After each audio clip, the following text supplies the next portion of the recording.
Agora eu passo a fala a Kleber de Paula, que é mestre em Saúde Pública e trabalhador do Serviço Público Federal. Obrigado. Bom,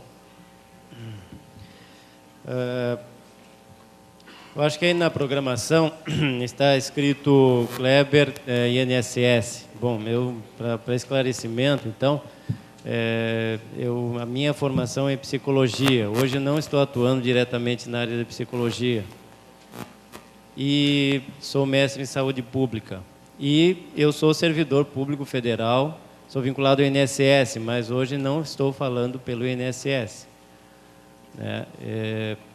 Eu fui convidado para participar dessa mesa, quando estava trabalhando e ajudando, colaborando na comissão científica, e foi sugerida essa mesa e eu fui convidado em função da minha militância, dessa minha experiência e vivência que eu tenho nessa área de saúde do trabalhador e mais especificamente na questão da saúde do servidor público, que é uma área que eu me dedico há muito tempo.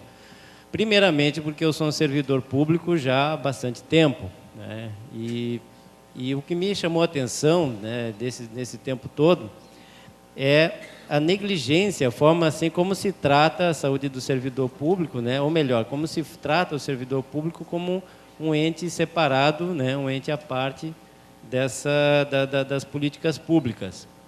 É interessante que o servidor público, ele então se torna privatizado. Tem muita privatização em torno do servidor público, a começar pelos planos de saúde, que os servidores públicos, quase que na sua totalidade, são quase que constrangidos, obrigados a assinar, a se vincular, porque tem uma ideia de que o SUS não vai atender o servidor público.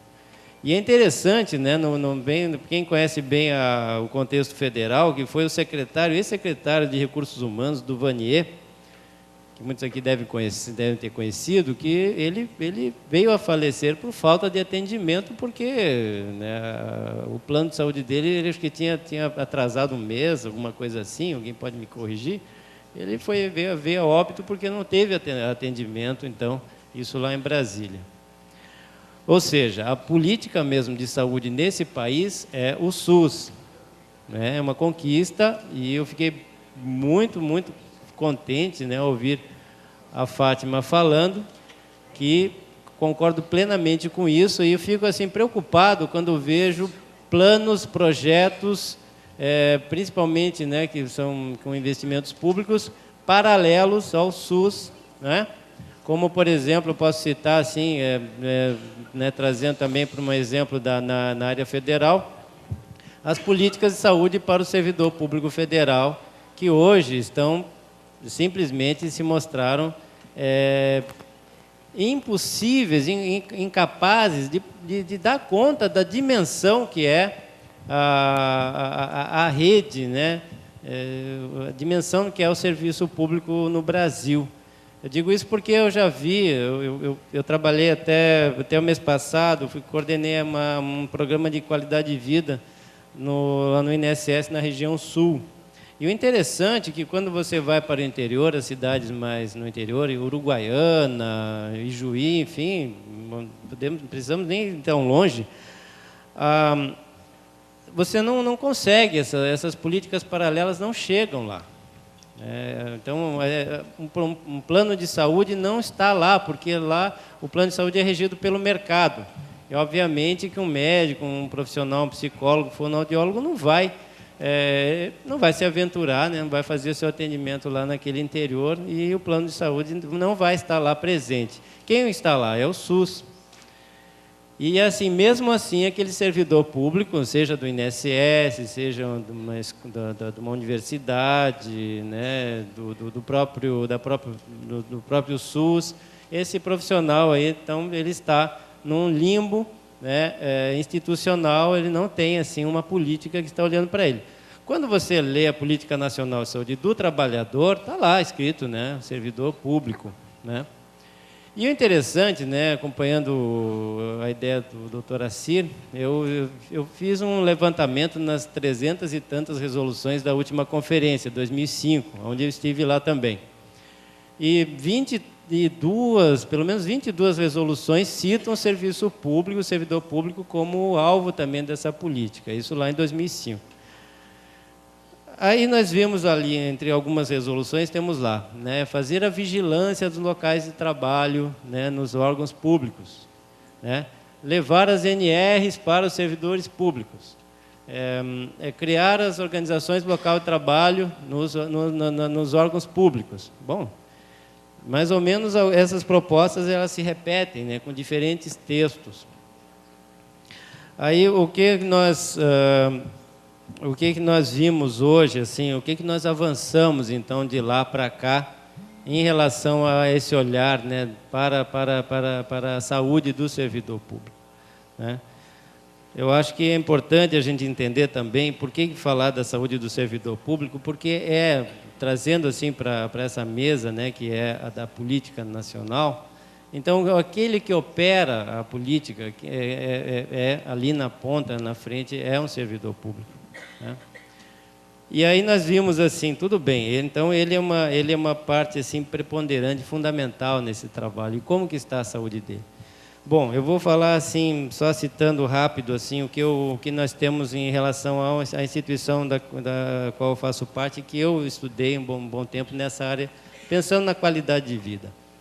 50% dos servidores do INSS já estão implementando tempo para aposentadoria. Ou seja, muitos já podem, né, sair, se aposentar.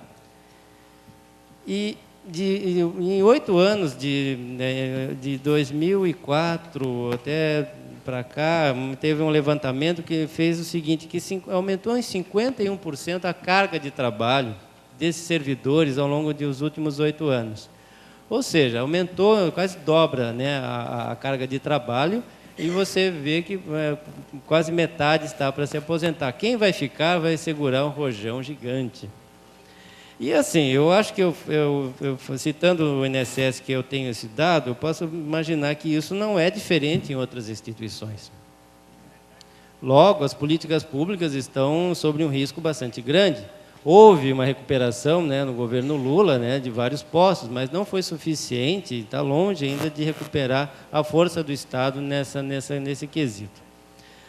Por outro lado, me preocupa também você fazer concursos públicos e colocar o servidor público nesse modelo de gestão pública que nós temos hoje, que é o modelo ainda do tempo do Dom João VI, que o servidor é o servidor do rei. É melhor, não é nem do rei, ele é da autarquia. Ele é um servidor que tem que servir aquele ali, o INSS tem que ficar ali, ele é um servidor, ele não pode fazer política, para eles política é só política eleitoral. Eu sei de muitos servidores que fazem o seu trabalho e pensam, têm o foco no cidadão, foco naquela pessoa, e muito por causa disso, muitas vezes ele sofre, porque ele não está seguindo, talvez, uma orientação que seja, talvez, até contrária aos interesses da população. Eu digo isso porque, citando dos eixos da política, né, do SUS, política de saúde do trabalhador, que é a questão da intersetorialidade, eu posso dizer assim, aonde eu vejo essa intersetorialidade? Realmente, eu vejo alguma coisa nos gabinetes, existem documentos bonitos, mas a gente vê quase nada, ou nada a gente consegue enxergar na prática. Só que eu vi algumas iniciativas assim, isoladas, né, mas em municípios, ali no território. Quando eu vejo, por exemplo, um assistente social do INSS fazendo um trabalho, sim, ali em parceria, participando da CIST, né? Eu conheço pessoas que fazem isso. Só que essas pessoas que fazem isso sofrem. Elas sofrem porque não estão batendo suas metas. Porque existem metas agora, quase todo serviço público do INSS tem. E se aquele servidor está participando da CIST, ele não está fazendo o trabalho que ele deveria, em tese, fazer. Ou seja, a intersetorialidade se faz a partir da militância. E saúde do trabalhador, eu estou cada vez entendendo melhor, ela é alguma coisa que acontece ali naquele território, naquela ação. E aí o INSS pode participar, assim, na figura daquele servidor que está fazendo o seu trabalho, que está participando da CIST, por exemplo. E também, né, posso estender isso ao trabalhador do Ministério do Trabalho, por que não? Ou seja, o servidor público que faz realmente o seu papel público, esse sim a nós interessa.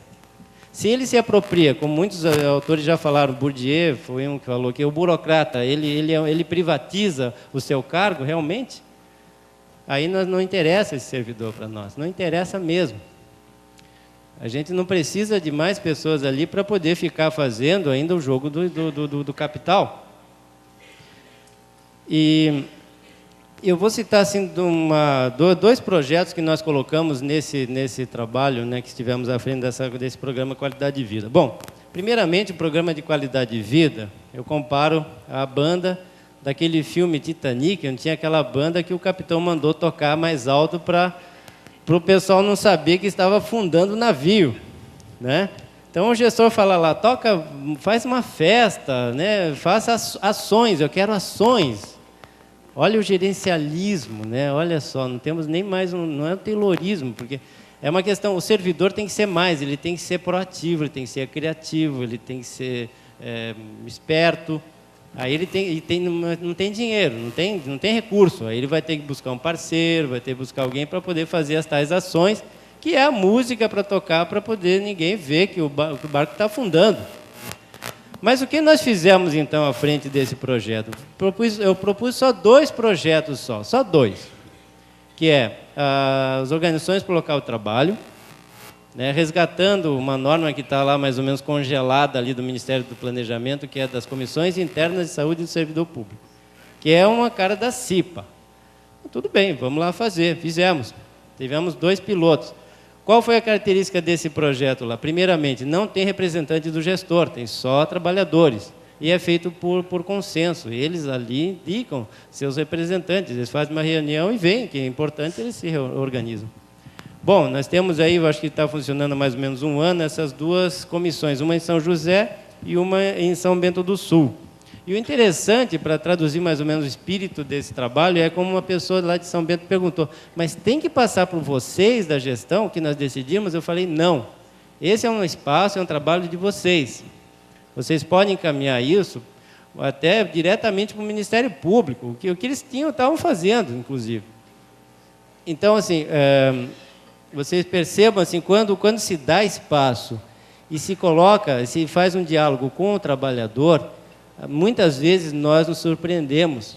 O saber do trabalhador surpreende. E os espaços de participação popular, de controle social, eles são muito maiores do que aquilo que a gente vê cotidianamente, de sindicatos, associações, pode ter muito mais coisa. E uma delas, que é a Organização para o Local de Trabalho, é fundamental. Nesse contexto que nós tivemos, essa experiência mostrou isso. Os trabalhadores que se apropriam do seu tempo para poder discutir as condições de trabalho. E o que os servidores, esses querem? Eles não querem, nem passa a questão de salário, né? Não vamos falar muito alto isso, que o pessoal de Brasília vai gostar, mas não entra nem a questão de salário. O que mais impacta, o que eles querem é ferramentas de trabalho. Eles querem ter um sistema funcionando. Para o cidadão chegar lá, o sistema está aberto, ele vai e faz o trabalho dele. Ele quer uma mesa decente, ele quer que a coisa flua, funcione.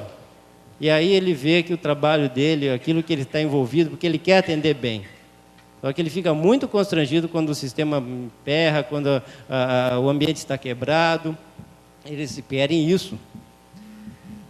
Bom, outro projeto que nós colocamos, e esse projeto veio a partir do que a gente percebe que é uma necessidade básica de qualquer ação em saúde do trabalhador, que é a informação.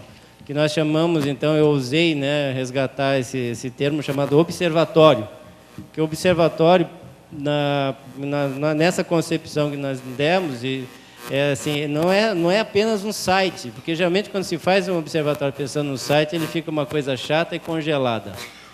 Porque, assim, existem várias pesquisas, inclusive está acontecendo uma agora lá numa agência em São José, com a universidade. Olha de novo aí a intersetorialidade. A universidade fazendo pesquisa qualitativa. Então, assim, existem várias pesquisas acontecendo, né? No caso, no caso do INSS, em várias agências aí pelo Brasil, e aonde fica essa pesquisa, essa informação? Onde que ela está depois que concluída? Ela vai lá para um estudo acadêmico e ninguém fica sabendo. Então, a nossa proposta é de construir um observatório, então, para divulgar a informação, né, que é construída, que já está sendo construída.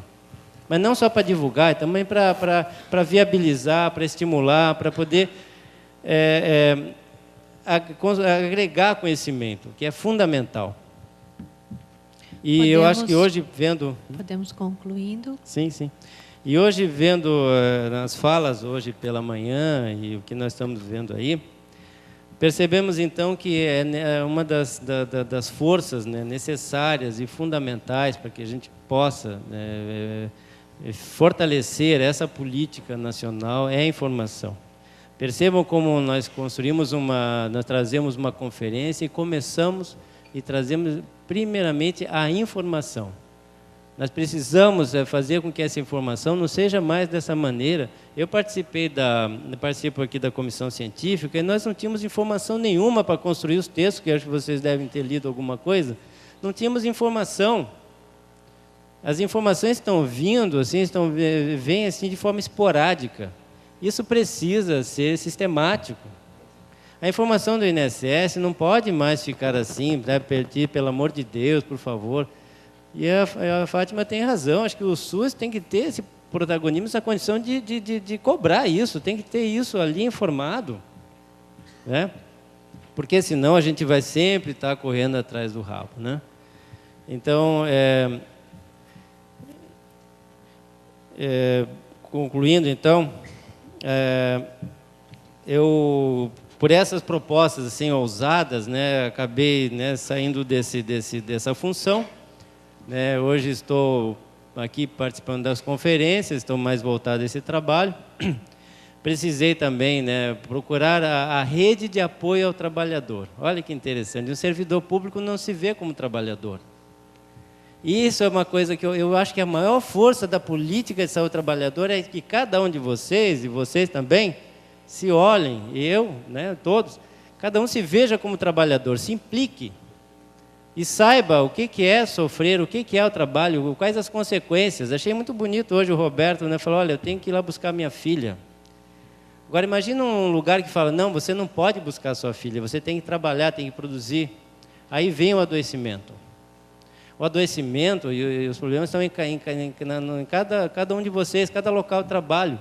Como eu escutei num seminário sobre assédio moral, onde que se dá a luta contra o assédio moral? É lá. No teu local de trabalho, é você, começa com você. E para mim começou no momento que eu pedi ajuda. E quando eu pedi ajuda, encaminhei um e-mail para aqueles parceiros que há muitos anos eu conheço, da minha militância, é que se abriu um novo leque para mim, uma nova possibilidade.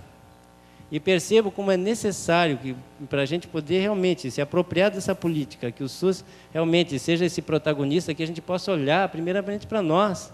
Cada profissional olhar-se como trabalhador, e olhar realmente o que você quer, o que você precisa, né? Como trabalhador. Para mim, eu precisava de um atendimento, precisava de um nexo, e precisava muito mais de orientação. Alguma orientação que, por mais que intelectualmente eu saiba, eu preciso que o outro também me afirme, porque nesse momento a gente vê que cada um de nós não é uma ilha isolada, né? Então, acho que o maior convite que tem, quando falaram, inclusive, de fazer a próxima conferência, não vai ter mais conferência ao trabalhador, eu pensei, ótimo, se a gente conseguir levar essa discussão e perguntar para cada um que está lá, falando da AIDS, da alta complexidade, de câncer, falar, você trabalha? Sim, pronto, está aí, saúde do trabalhador, todos trabalham. E outra coisa interessante sobre financiamento, né, porque 71 bilhões, né? Ninguém faça essa cifra, ninguém dá muita bola, né? São os custos, assim, né? Dos acidentes. E outra coisa, acidente, o que é acidente? Quando um caminhão tomba e derrama óleo no rio, é chamado acidente ambiental? Não, é crime ambiental. Será que quando você tem uma situação que está claro que vai acontecer ali um acidente, você vai chamar acidente? É um crime. Então, parece que nós temos que reconstruir muita coisa, sabe, nessa área. Tem muito a ver com a nossa autoestima, nos afirmarmos mais. Porque falar acidente é alguma coisa que está prevista, que vai acontecer, porque está na cara. Isso não é acidente, não.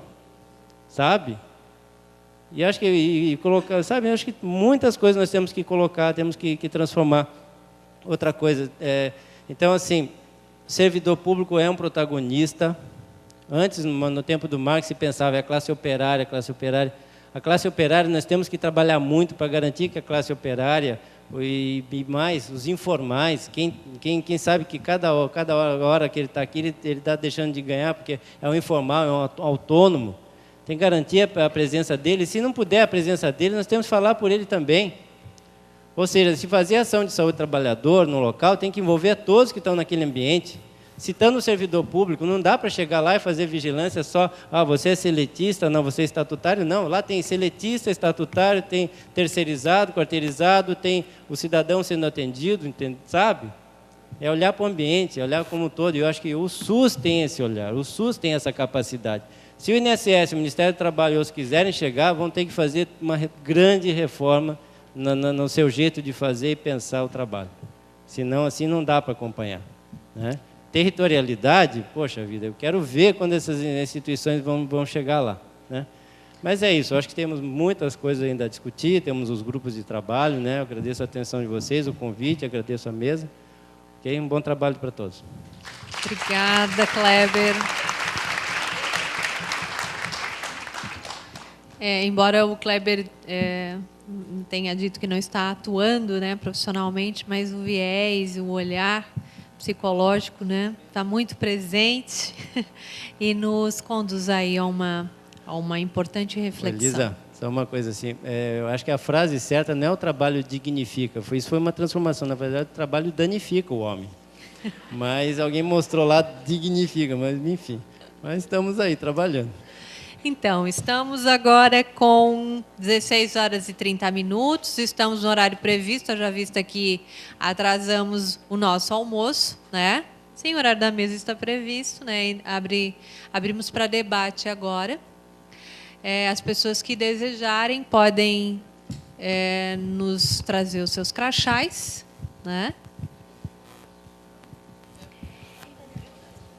Isso. Eu acho que podemos deixar o microfone disponibilizado ali já. Estela, se você puder ajudar com essa questão, você vai falar?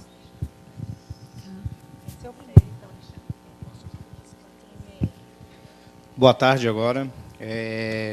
Eu gostaria de comentar que alguns assuntos aqui foram de extrema importância, principalmente com relação à prevenção à saúde do trabalhador.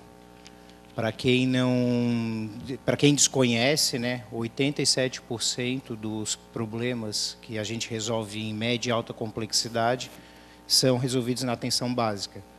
Então, ou seja, é uma coisa que é realmente muito importante. E quem que faz isso? Eu vou ter que pedir desculpa à professora Fátima, porque eu vou ter que discordar com ela num fato com relação à representação de conselhos, né? Porque pelo menos na região da Grande Florianópolis, que é o nosso enfoque, todos os municípios que existem conselhos de saúde atuante, 25% são profissionais de saúde, são trabalhadores, tanto profissionais de saúde, trabalhadores urbanos, trabalhadores rurais. Ou seja, qual é a função desses 25%?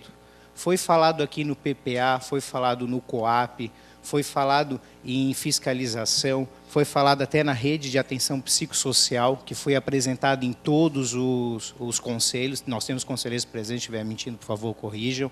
Pelo menos no estadual foi apresentado. E cadê a representação dos trabalhadores? Cadê os trabalhadores que representam vocês, que nos representam ali para questionar, para dizer, não, isso não está certo. Eu preciso que englobe mais a respeito da saúde do trabalhador. Essa atenção básica não está digna para o trabalhador.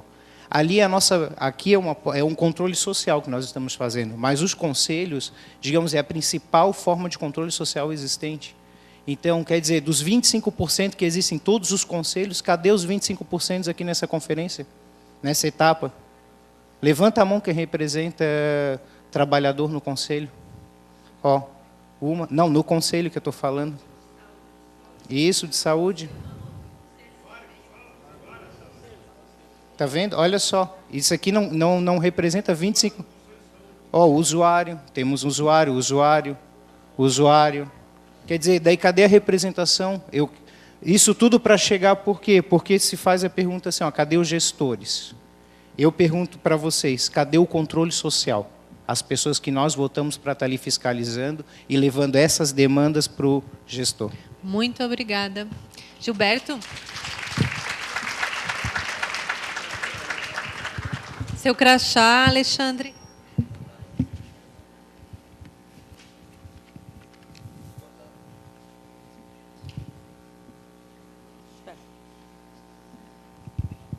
Boa tarde a todos. Gilberto, eu sou coordenador do Sereste Regional de Blumenau e, a convite, estou aqui participando dessa belíssima conferência. Gostaria de parabenizar a toda a mesa, em especial alguns que fizeram algumas palestras, principalmente o procurador do Ministério Público, o doutor Alci, o Roque, e gostaria de... A palestra do Roque foi muito bem explanada e deixou muito claro que, se nós não tivermos 10% da arrecadação da União para investir em saúde, nós não vamos chegar em lugar algum. Gostaria de pedir, e isso eu já pedi há 4 anos atrás, Roque, por favor, tira a verba do Sereste da média e alta complexidade e passa para o bloco da vigilância em saúde. Por quê? Isso dá uma abertura enorme ao gestor para gastar a verba com pagamentos de média e alta complexidade. E, por isso, gera muito essa confusão. Ana? Sugestão de proposta.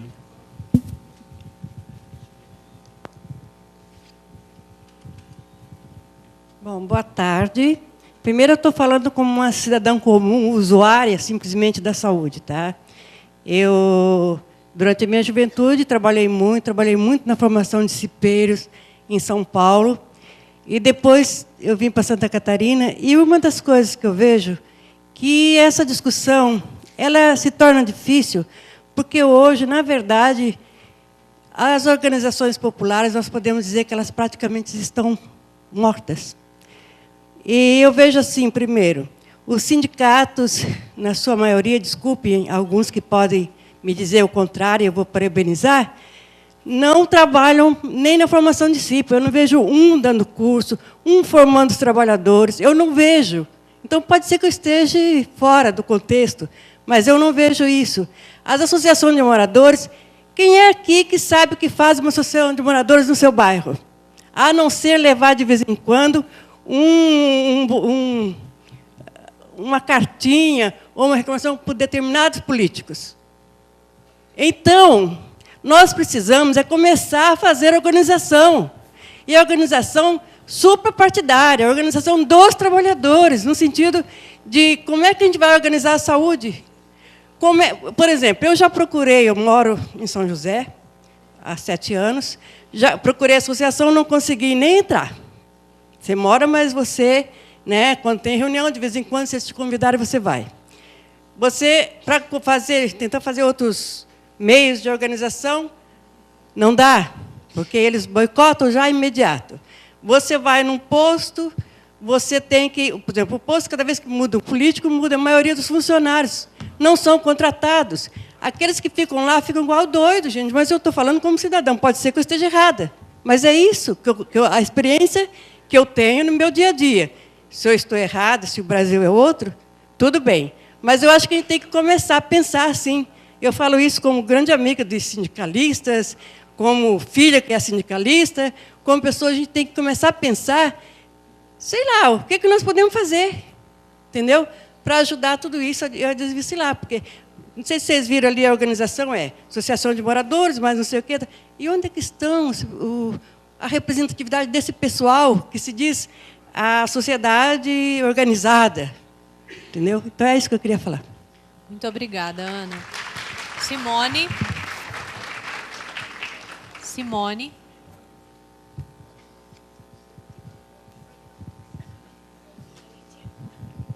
Boa tarde a todos. Eu sou Simone, do Sindicato da Saúde. E eu queria chamar a atenção para umas questões, se a mesa puder comentar depois, quando a gente pega nessa questão de financiamento, né? Que é sempre uma polêmica, financiamento das políticas públicas. E eu queria trazer alguns dados do Orçamento Geral da União de 2012. Em 2012, o Brasil, do Orçamento Geral, investiu 4,18% em saúde. Investiu menos que a Argentina. A Argentina investiu 9% em 2012. Né? Países menores que a gente, com arrecadação menor que a gente, investiu o dobro. E 45% do Orçamento Geral da União foi para o pagamento da dívida. Uma dívida pública que a gente já pagou ela. Inclusive, no almoço, a gente estava comentando da auditoria que é necessária ser feita na dívida. Né? Então, é muito difícil fazer política pública e política de saúde do trabalhador com financiamento desse. Né? Mas não basta mais financiamento. Assim. Eu acho que, inclusive porque verba para a iniciativa privada tem. A gente tem visto que tem muito. O financiamento das instituições privadas. Né? E daí, quando fala de 10% do PIB para a saúde, a gente também defende 10% do PIB para a saúde, mas que esses 10% sejam investidos na rede pública de saúde. Não adianta vir 10% para a gente investir na filantropia dos hospitais privados, que atendem só o que eles querem, né? Escolhem a fatia lá que eles querem atender, e o que eles não querem atender, porque custa caro ou não dá lucro, fica no SUS. Acho que essa é uma questão importante. Outra questão importante. Acho que o nosso modelo de atenção à saúde no Brasil ele tem que ser repensado.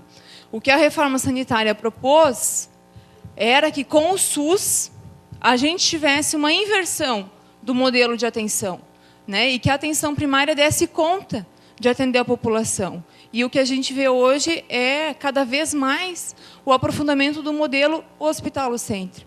Né? Não é à toa, não, assim, pode construir 20 hospitais em Florianópolis, nunca vai dar conta, se a atenção primária não for fortalecida. E aí as ações da atenção primária, né? A prevenção, a promoção da saúde, assim.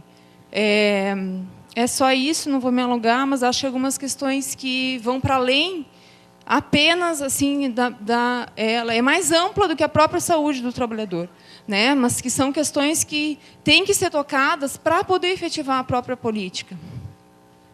Obrigada, Simone. Agora a Shirley e depois a Estela, finalizando.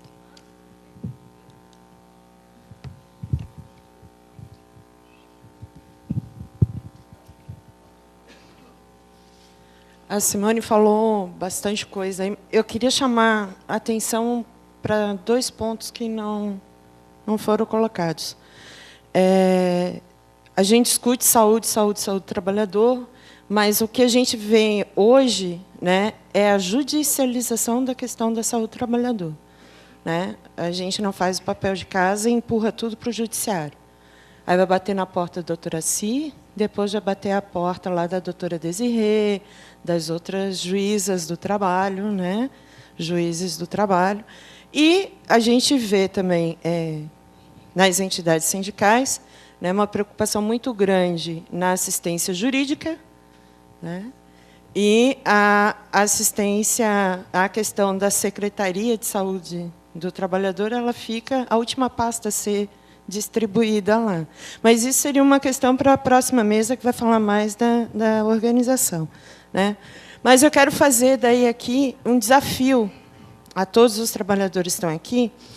Mas, antes do desafio, eu quero lembrar que hoje é uma quarta-feira, amanhã é uma quinta-feira, e os trabalhadores da iniciativa privada, nenhum vai ser liberado para estar aqui dentro. Tá? Então, é o privilégio de todos que tiveram a sua liberação para estarem aqui discutindo. Então, que discutam também com olhar com esses trabalhadores que sequer tiveram o direito de vir para cá participar. Né? Mas eu quero fazer um desafio. Vai começar, a partir de amanhã, aqui no Estado, as audiências regionalizadas para a construção do orçamento do ano que vem do Estado de Santa Catarina. Né? Quando a audiência acontecer aqui na região, e daí todos aqui podem monitorar através do site da Assembleia, que é alesc.sc.gov.br, lá vai aparecer o calendário. Tá? Eu gostaria de ver toda essa plenária aqui, dentro da audiência pública, discutindo o orçamento do Estado e pedindo 0,001% para a saúde. Porque teve um ano aí, e todo ano a gente apresenta emendas para o orçamento, emendas para a questão da mulher, né, das casas-abrigo e centros de referência, e para a questão da saúde do trabalhador. A gente não aprova nenhuma. Às vezes, nem a rubrica existe no orçamento para isso. Tá? Mas, se existem audiências públicas regionalizadas para discutir o orçamento do Estado, vão para dentro dessas audiências e vão fazer proposta, e depois vamos cobrar do Estado as propostas que a gente jogou lá dentro. Porque eu canso de dizer para o Antônio, ó, nós apresentamos as emendas, não sei se passa, porque dentro da Assembleia Legislativa são 31-9. 31 aprova o orçamento que o governador manda, 9 briga para tentar conseguir alguma coisa, e não consegue. A mesma coisa no Congresso Nacional. Quais são as maiores bancadas dentro do Congresso Nacional que nós elegemos? Médico e empresário. E os ruralistas, que estão lá também, mas não é um pedaço tão grande, né? Os médicos, a gente sabe quem ajuda e financia. Os empresários, a gente sabe a mesma coisa. Ruralista, tu vai discutir a reforma agrária dentro do Congresso, não tem nem como. E a bancada religiosa, né, que é quando a gente traz outros temas polêmicos também. Então, vamos, né, além de tudo que a gente tem que construir no dia a dia, além de todas as políticas que a gente tem que pensar, que implementar e fiscalizar, né, a gente tem que saber também quem a gente bota, né, para representar a gente em todos os espaços, inclusive no Conselho Local de Saúde. Muito obrigada. Aliás, obrigada a todos os participantes que têm respeitado o tempo.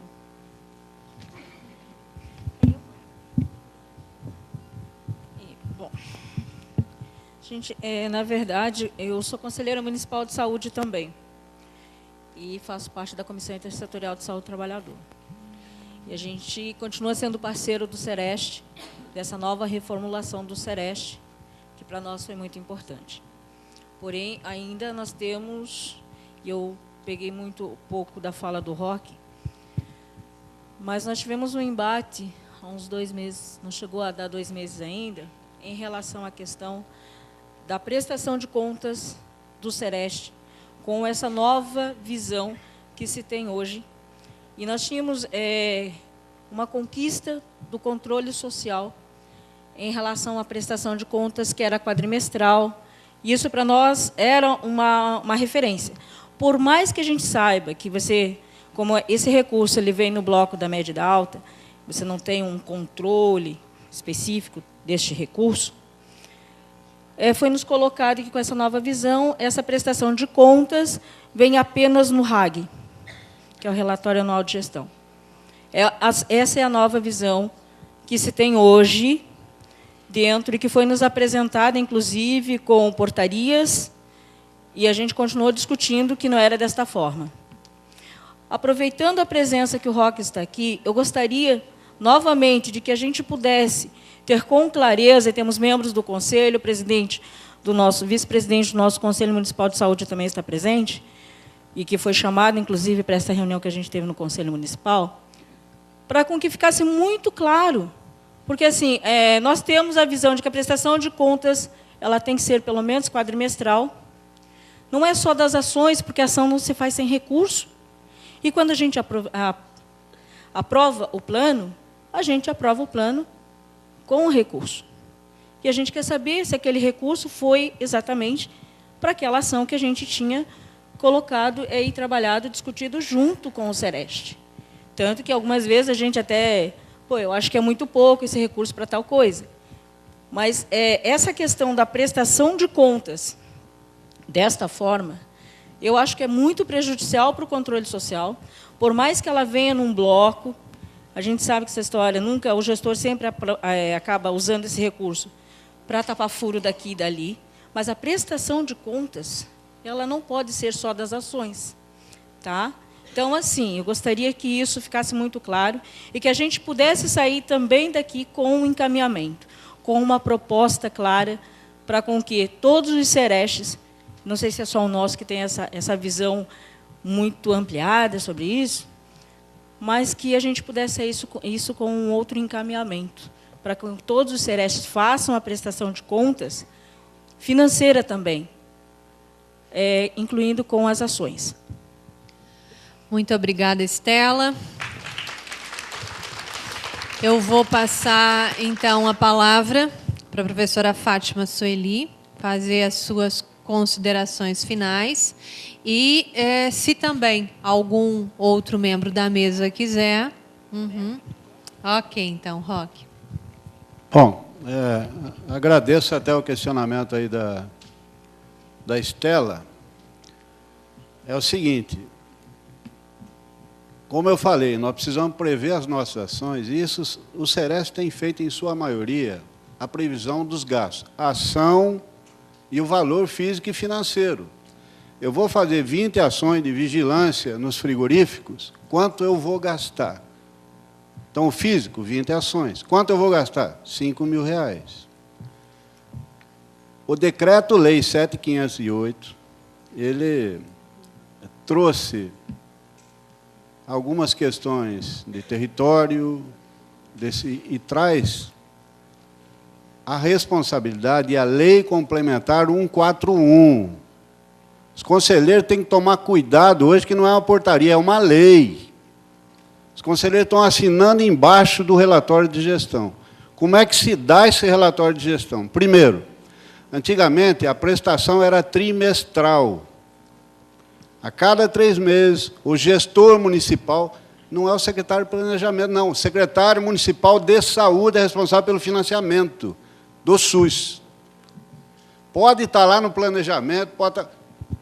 Se tiver que responder, quem vai responder é o secretário municipal, o secretário estadual ou o ministro da Saúde. São esses. Planejamento, pode planejar muito bem, inserir no PPA, mas no Plano Municipal de Saúde, na programação anual aqui, é discriminação. Olha, eu tenho 10 milhões para gastar, como é que eu vou gastar esse recurso? O gestor não tem liberdade de botar, eu vou gastar nisso, nisso, não. Tem que ser construído. O plano do Ceresp, o plano de trabalho do Ceresp, vai ser inserido na programação anual do município de Florianópolis, que é o documento maior. Mas os 360 mil que o Ceresp vai gastar, ele tem que dizer, olha, eu vou gastar X reais com capacitação. Para isso, eu vou gastar, vou fazer 20 ações, vou gastar 10 mil reais. Eu vou botar combustível na minha caminhonete para fazer ação de vigilância. E assim por diante. O gestor, isso é de lei, Lei Complementar 141. A cada quadrimestre, o gestor municipal, em audiência pública na Câmara Municipal, deverá dizer o seguinte, eu fiz esse serviço de saúde e gastei X reais. O papel do Conselho é de fiscalizar a aplicação efetiva dos recursos, com base nas ações que foram programadas.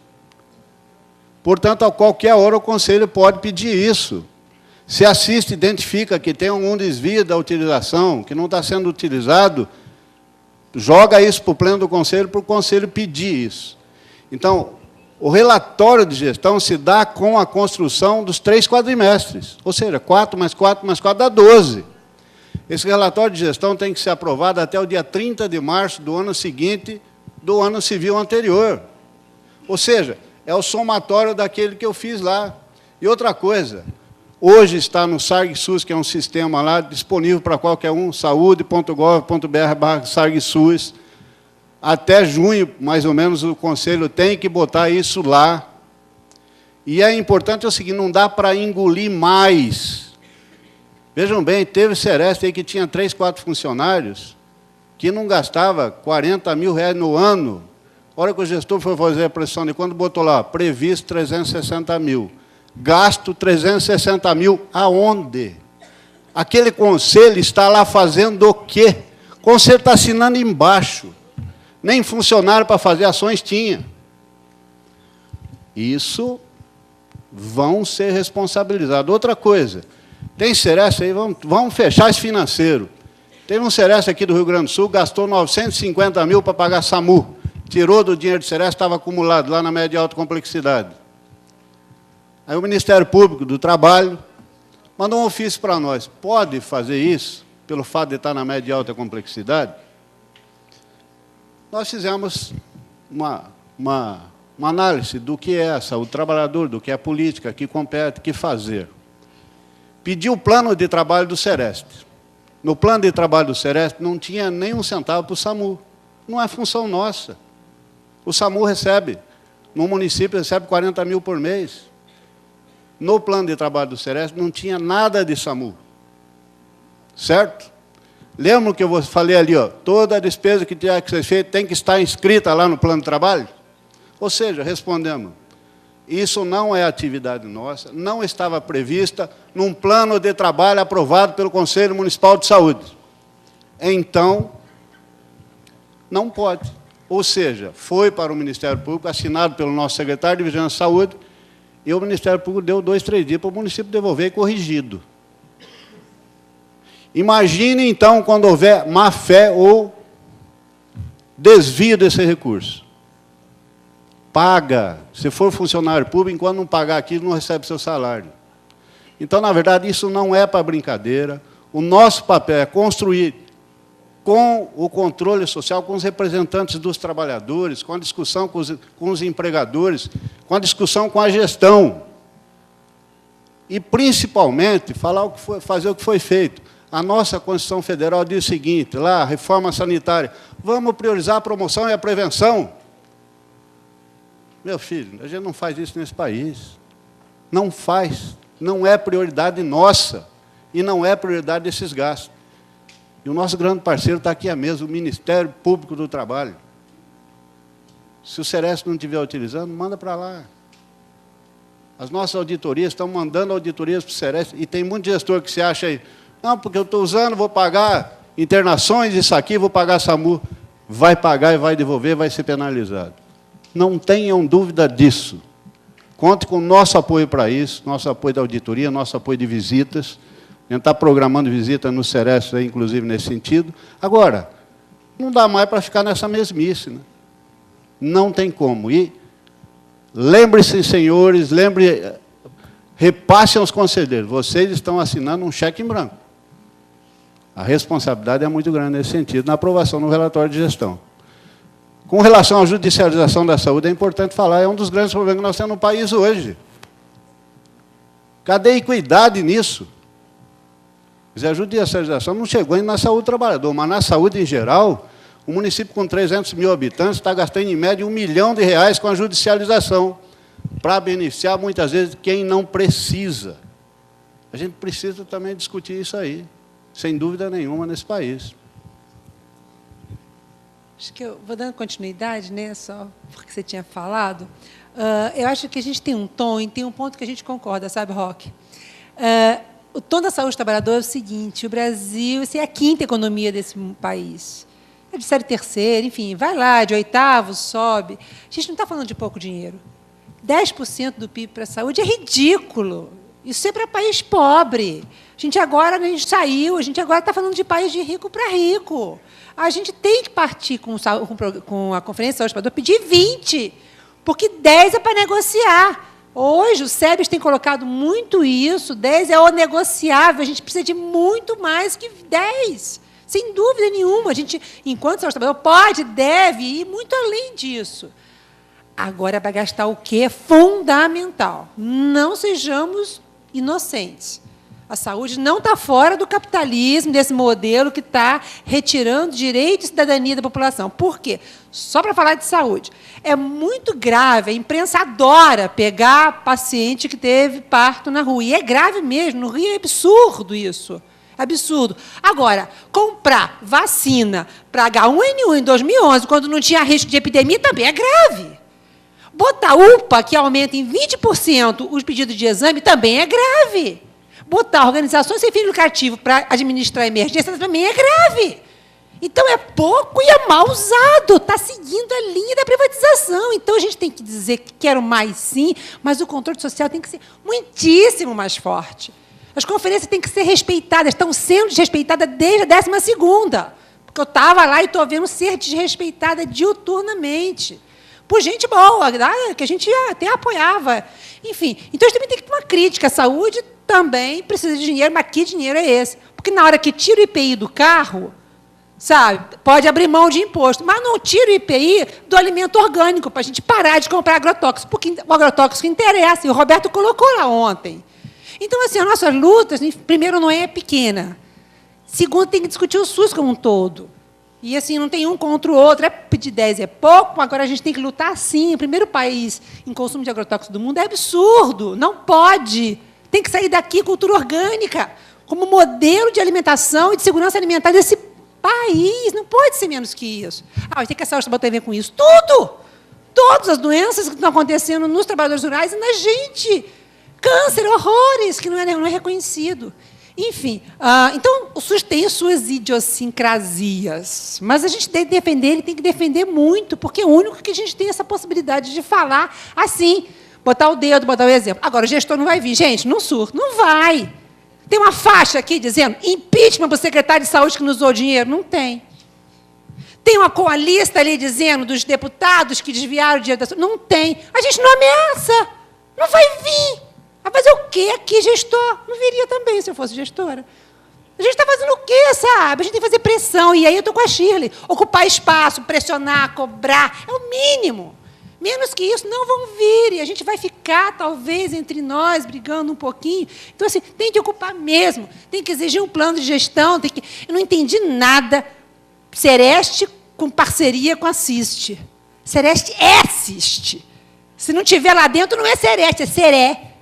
Sabe, saiu o T do trabalhador. Não tem que aprovar recurso, tem que ajudar a gastar. Sabe, a ELIC, sabe, tem que estar dentro, junto, assim, imbricado. Não estou falando disso teoricamente, porque a Nondô também viveu isso. No Rio de Janeiro, a gente viveu isso. Não era a Sereste na época, mas os trabalhadores passavam lá para ver o que a gente estava fazendo. Na boa, assim, sabe, passava. E vinha ver, e não tinha dinheiro, não, né? Então, assim, saúde do trabalhador não pode estar com o Sereste, tem que estar no Sereste. E atenção primária em saúde do trabalhador, sim, não está na atenção básica, desculpa, está na identificação clara, que eu não vi aqui, qual que é a população vulnerável nessa região. Qual o setor econômico? Vulnerável, não estou querendo correr atrás de acidente, desculpa. Quantos são os trabalhadores em risco de quê? Administrar o risco ambiental de cadê? Quantos são os informais? Que risco tem os informais aqui? Onde é que estão os trabalhadores que têm risco? Isso é prevenção. Isso é planejamento de prevenção, vulnerabilidade, exposição. Isso é planejamento de atenção básica para a saúde do trabalhador, para poder ajudar as pessoas aqui a nortearem, a gente vai fazer esse tipo de ação ou aquele. Bom, enfim, se é outra questão do transporte, não sei. Me preocupa a questão rural aqui. Será que não é esse o problema aqui? Quantos são os vulneráveis? Quais os números? Cadê planejamento? Cadê o planejamento disso aqui? Não vi, desculpa, não vi. Enfim, bem-vindos à luta, obrigada. Menos que isso, não dá para a gente fazer saúde do trabalhador.